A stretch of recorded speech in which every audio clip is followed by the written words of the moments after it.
Have you ever looked at someone learning English and just thought, wow, they're picking it up so quickly, what's their secret? Absolutely, Emily. I actually hear that a lot from learners. Like, why are some people learning English faster than me? It's a really common question. It really is, and it's totally normal to feel that way. We've all been there, wondering if we're doing something wrong or if there's some magic trick we're missing. Yeah, it can feel a bit discouraging sometimes, right? You see someone speaking so confidently and you think, how did they do it? Exactly. Well, guess what? Today we're going to talk about just that. We're going to explore some simple, real reasons why it might seem like some people learn English faster.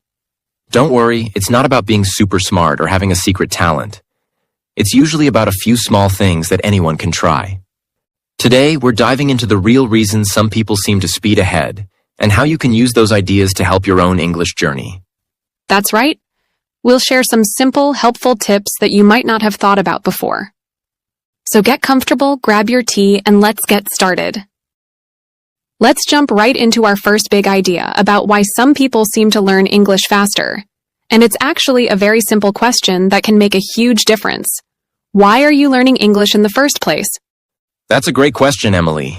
I think sometimes we just start learning because, well, everyone else is, or because we feel like we should.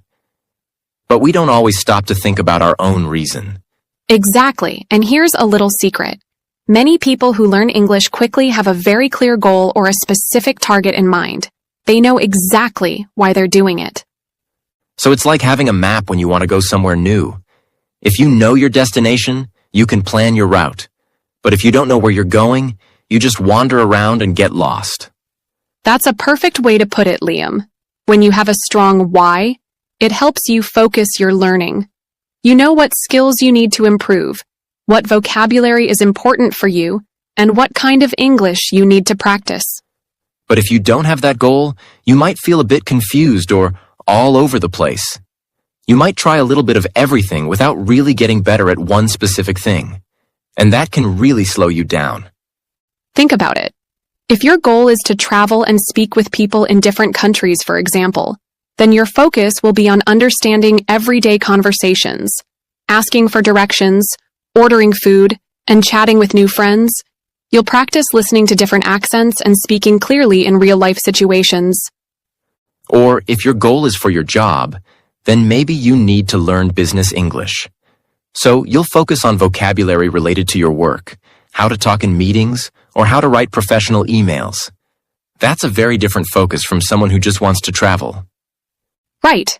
Or maybe you just want to understand your favorite movies or TV shows without subtitles. Your goal would be listening for understanding, catching natural conversation speed, and learning common phrases from films.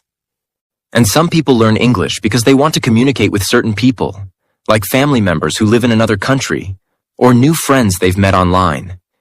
Their focus would be on conversational English that helps them connect personally.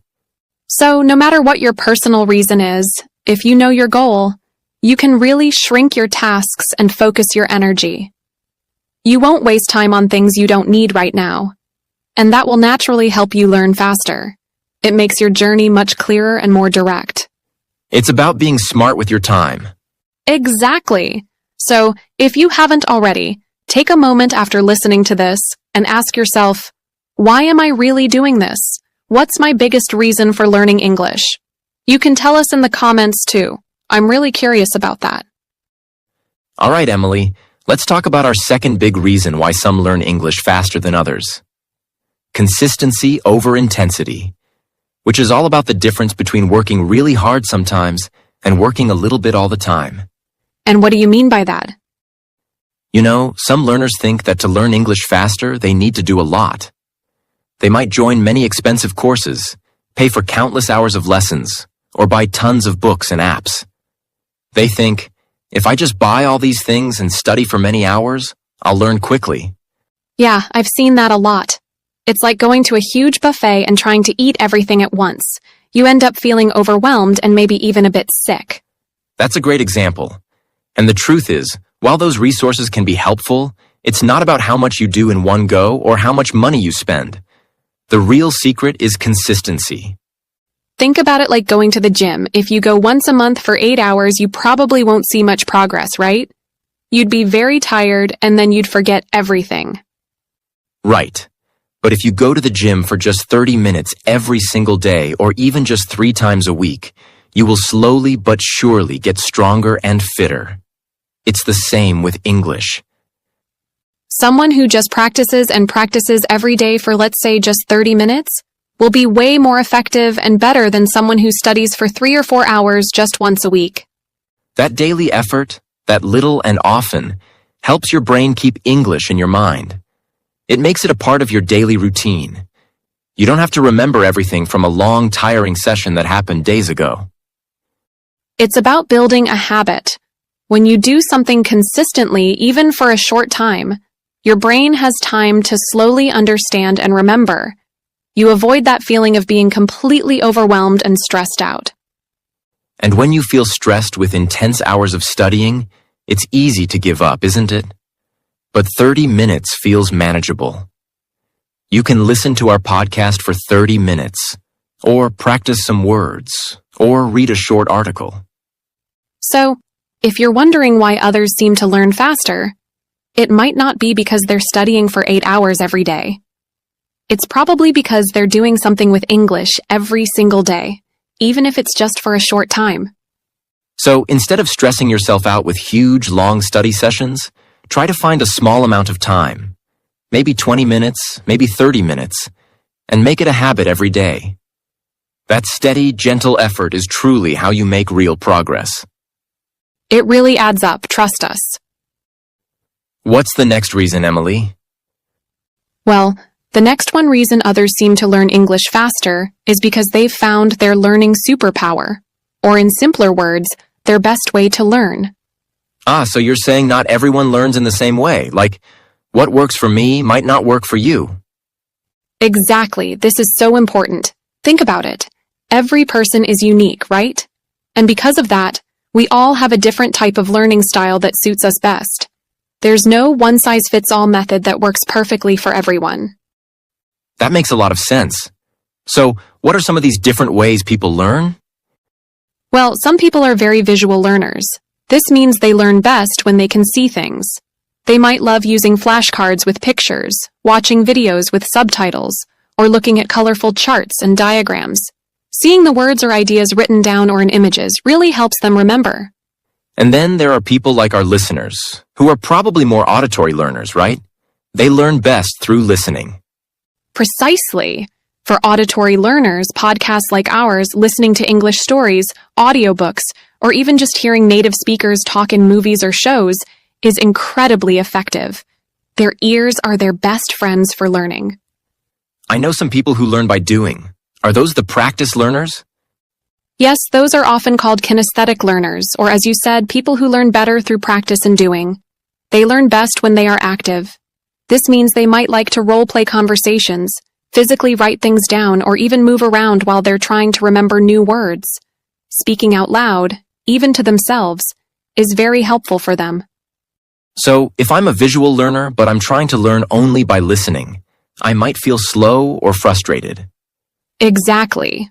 Or if you're someone who learns best by practicing speaking, but you're only reading books, you're not using your natural superpower. And then some people like combining different skills. A little bit of listening, a little bit of reading, some writing, and some speaking. So, the key is not to just copy what someone else is doing, but to find the right method that is suitable for you personally. That's it. It might take a little bit of experimenting, try different things, listen to a podcast, then watch a video, then try to write a few sentences, then try to speak to yourself in the mirror. Pay attention to what feels easy, what feels fun, and what helps you remember new things quickly. When you discover your natural way to learn, it stops feeling like a struggle and starts to feel, well, like using your superpower. And that definitely makes the learning process feel faster and more enjoyable. So, take some time to think about how you learn best, not how your friend learns, or how some famous language learner says they learn. Your unique learning method is waiting for you to discover it. All right, let's now talk about a really common feeling that can actually slow down your English learning. It's something almost everyone does. but it's not very helpful. Comparison. Like asking yourself, wow, they're so much better than me. Stop the comparison trap. It's so easy to look at someone else's progress and compare it to your own. You might see a friend speaking very fluently, or a fellow student understanding everything, and you start asking yourself, why are they learning faster than me? What am I doing wrong? Oh, I totally get that feeling. It can make you feel bad about yourself and even a bit discouraged, right? It really can. And here's the big problem with that. While you are wasting time comparing and questioning what others are doing, those other people are still improving. While you're looking sideways at someone else's path, they're still moving forward on theirs. You're pausing your own journey just to observe someone else's. That's a powerful way to think about it. It's like you're standing still while everyone else is walking. Every minute you spend comparing yourself, feeling bad, or wondering about someone else's progress is a minute you could be spending on your own learning. It's a minute you could be listening to our podcast, practicing new words, or just trying to speak English. Also, everyone's journey is different. You don't know their starting point, or their goals, or how much time they have. Maybe they live in an English-speaking country, or they started learning when they were very young. You just don't know their full story. So instead of looking at others, we want you to focus on your own journey and your own learning. Your progress is personal. Celebrate your own small victories.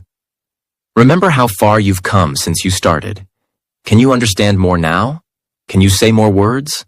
That's what truly matters. It's about your personal growth, not being better than someone else.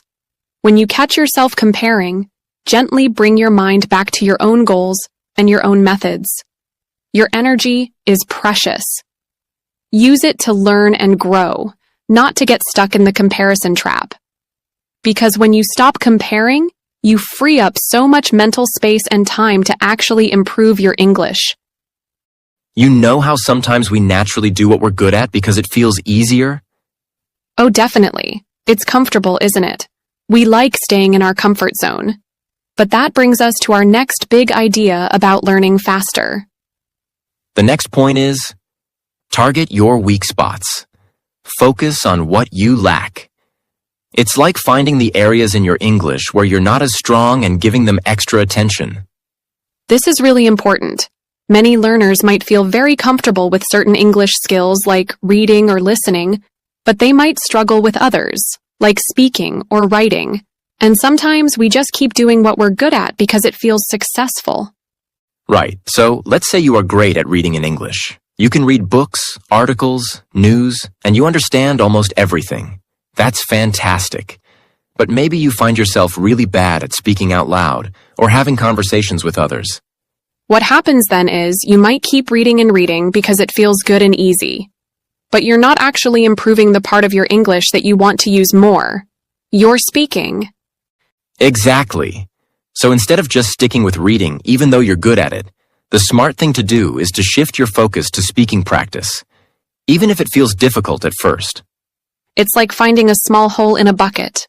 If you keep pouring water into the bucket, it will just come out the hole. You need to fix the hole first. So if speaking is your hole, you need to work on that. That way, you won't waste time practicing something you've already mastered. You'll be directly working on the skill that needs the most improvement. And that means you will improve faster overall. Yes, it might feel a bit uncomfortable at first. You might struggle while you're trying to improve where you lack. But that struggle is actually a sign that you're learning and growing. Don't be afraid of that feeling. Just focus on that weak area and keep going until you feel you've made good progress. Maybe dedicate 80% of your English time to that weakness for a while. Once you feel more confident in that area, then you can move on to something else you might lack, or balance your skills again. This targeted approach is a key reason why some people seem to leap forward. They're fixing their holes and becoming strong in all areas of English. So, take a moment to think. What part of your English feels the most difficult right now? That's your next target. All right, let's talk now about a tip that makes you learn faster. This one is all about getting your English out into the world, not just keeping it in your head.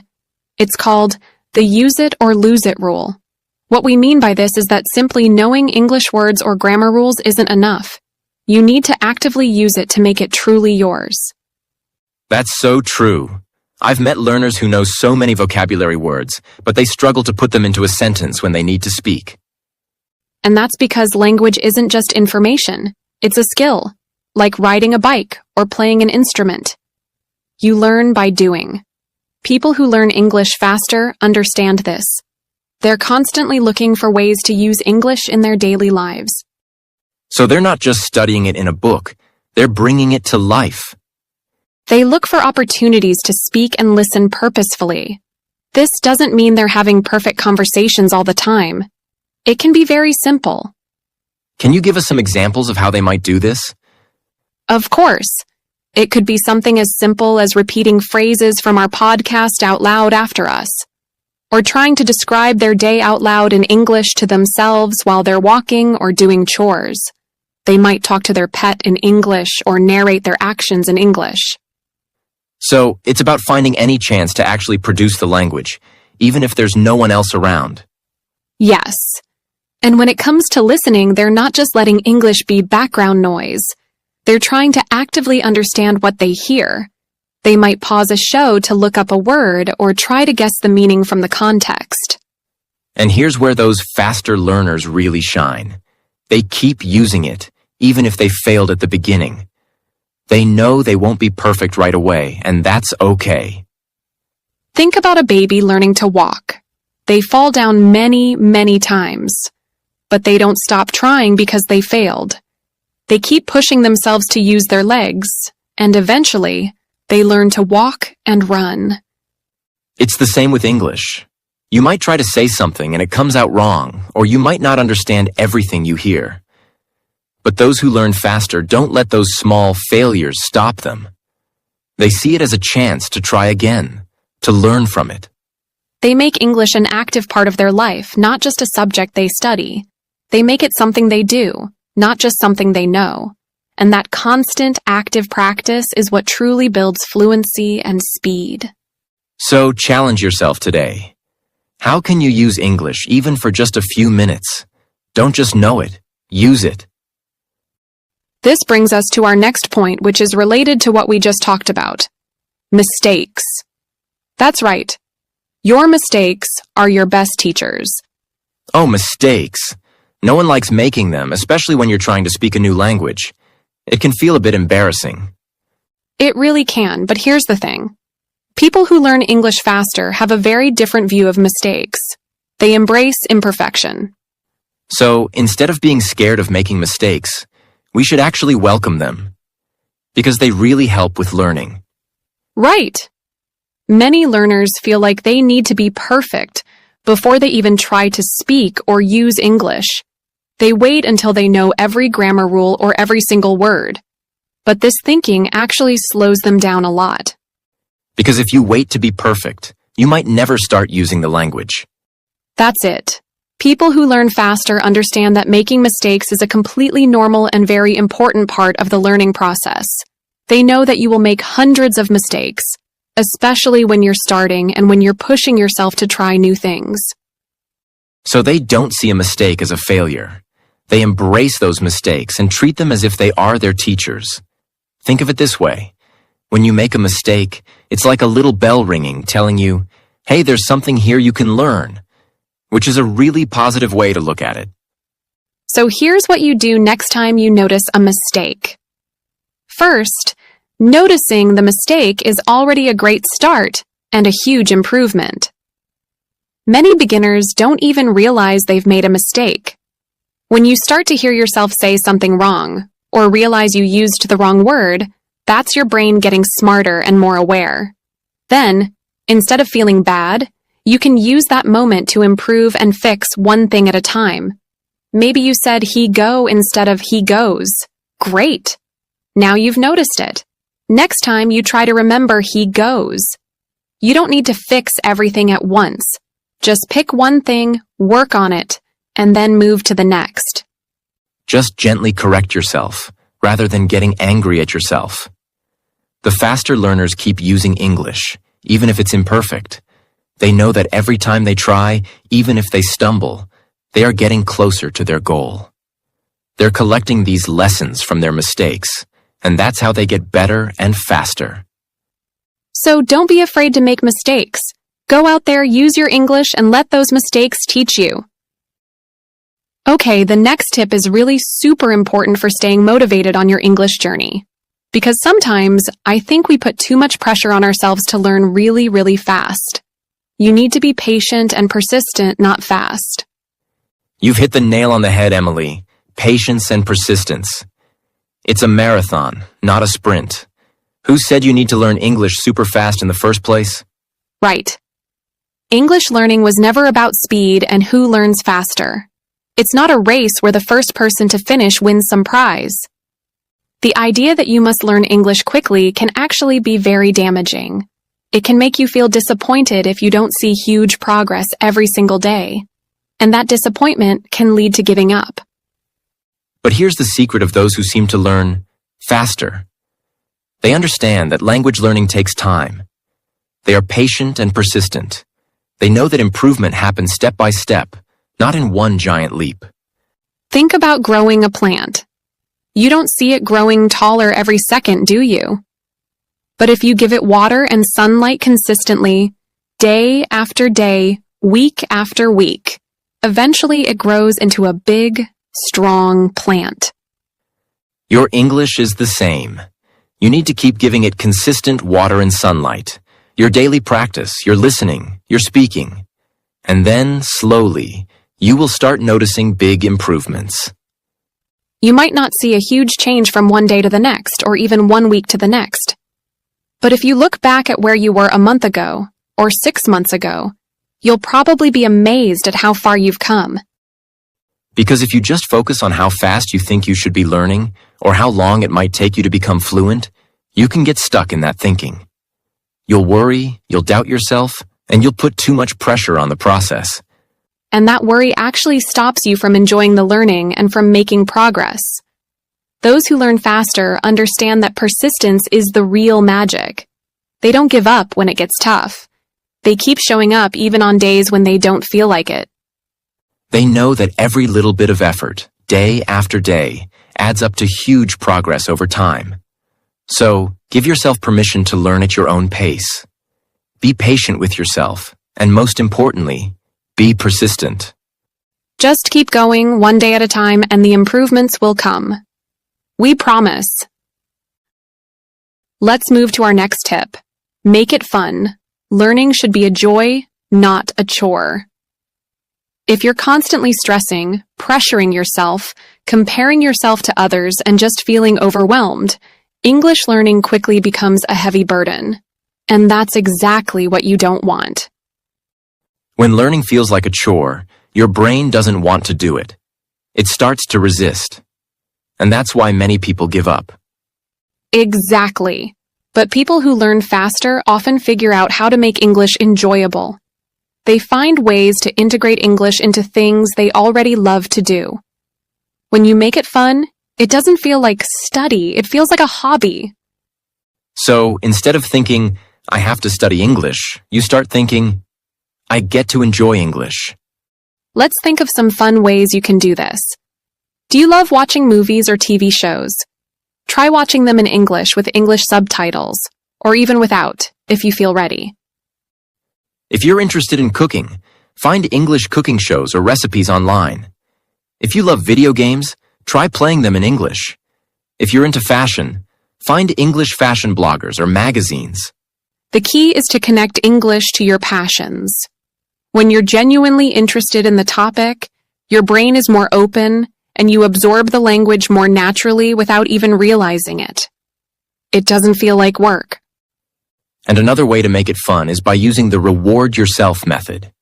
Oh, I love this method. It's so simple but very effective. For example, if you complete 30 minutes of English practice, you can reward yourself with something you enjoy. Yeah, maybe it's a small snack you love, or 15 minutes to watch your favorite non-English show, or playing your favorite game. The reward doesn't have to be big or expensive. It just needs to be something that makes you happy and encourages you to do the English activity again. So stop thinking of English as this big, scary mountain you have to climb quickly. Start thinking of it as a playground where you can explore, play, and discover new things. When learning is joyful, you'll naturally spend more time with it, and that's how you'll improve faster. Make a list of your favorite hobbies, and then think about how you can do those hobbies in English. You might be surprised how much fun you'll have. All right, Liam. We've talked about so many important things today, from finding your why to making learning fun. But for our final point, we have a really unique idea that can truly help you learn faster. Oh, I'm curious, Emily. What's this last secret? It's simple, but many people don't think of it. Connect and learn. In other words, ask those faster learners directly. Like, actually talk to them? Exactly. You know how sometimes you look at someone and think, wow, they're learning English so much faster than me. Instead of just wondering or comparing, our advice is, communicate with those people you think are learning faster than you and ask them directly. That's a bold idea. Some people might feel a bit shy to do that. It's true, but it's completely okay to be curious. Think about it. Most people love to share their experiences and help others. If you see someone who is making great progress, chances are they've found some strategies or resources that work well for them. So, instead of just feeling a bit envious, you can turn that into a learning opportunity. Precisely. It's a great way to look for different insights from different people. Everyone's journey is unique, and someone else might have found a fantastic app, a useful method, or a specific type of practice that you haven't thought of yet. And it doesn't have to be a one-way street, right? Not at all. This can become a wonderful exchange. You could be sharing your tips that have worked for you, and they can share theirs. Maybe your ideas will help them, and their ideas will help you. It's a win-win situation. It's a way to build a little community around learning English. You can learn so much from them. Maybe they'll tell you about a new podcast they love, or how they practice speaking every day, or a website that has helped them with grammar. Their experiences can open up new doors for your own learning. So, if you know someone, maybe a classmate, a colleague, or even someone in an online learning group who seems to be making quick progress, don't be afraid to send a friendly message or ask them directly. Hey, I really admire your English progress. Do you have any tips or methods that have helped you a lot? Most people will be happy to share, and you never know that one conversation could give you the exact push or the missing piece you need for your own English journey. It's a proactive way to learn and grow, turning curiosity into valuable action. So, reach out and connect. You might just find your next great English learning tip. And that brings us to the end of another episode of English in Comfort. We really hope that today's conversation gave you some fresh ideas about why some people seem to learn English faster, and more importantly, how you can speed up your own progress. Remember, it's not about being the fastest, but about finding what works for you and enjoying the journey. We talked about finding your why, staying consistent, discovering your learning method, avoiding comparison, targeting your weak spots, and actively using English through listening and speaking practice. We also covered the power of embracing mistakes, having patience and persistence, and most importantly, making your English learning fun. And don't forget our unique tip, connecting with other learners and asking them directly for their best tips for learning English. We truly hope these insights help you on your path to better English communication skills. This is a great way to improve your English listening and speaking in a relaxed way. We'd love to hear what you thought of this episode. Did any of these points particularly resonate with you? Let us know. And if you found this episode helpful for your English fluency and speaking practice, please remember to subscribe to English in Comfort wherever you listen to podcasts.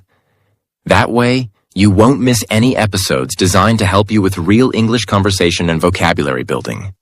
Thank you so much for joining us and letting us be a part of your English learning journey. Keep practicing, keep listening, and take care, everyone.